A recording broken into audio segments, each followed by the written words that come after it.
1 spoon oil, கொஞ்சமாக உப்பு தூவிக்கோங்க, pepper, pinch ஓமம், சில்லி பவுடர் ஒரு 1/4 டீஸ்பூன், கொஞ்சம் ஜீரகம் மடக்கிடலாம். ஃபோல்ட் பண்ணிக்கோங்க ட்ரையாங்கிள் மாதிரி.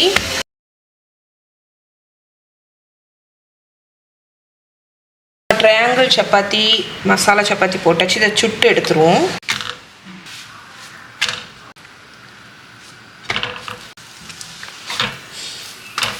ஸோ நம்மளோட மசாலா சப்பாத்தி ரெடி ஆகிடுச்சு பாருங்கள். ஸோ பிளெயின் சப்பாத்தியாக சாப்பிட்றதுக்கு நீங்கள் இந்த மாதிரி பண்ணலாம். ஸோ லஞ்சுக்கு சதீஷுக்கு ஒரு சப்பாத்தி, கொஞ்சம் ரைஸு, மீல் மேக்கர் போட்டு பொரியல். இது வந்து சீனரிக்காவும் தக்காளியும் போட்டு சாம்பார். அதுக்கப்புறமா இது வந்து முருங்கைக்கீரை சாதப்பொடி. ஸோ இது வந்து கொஞ்சம்.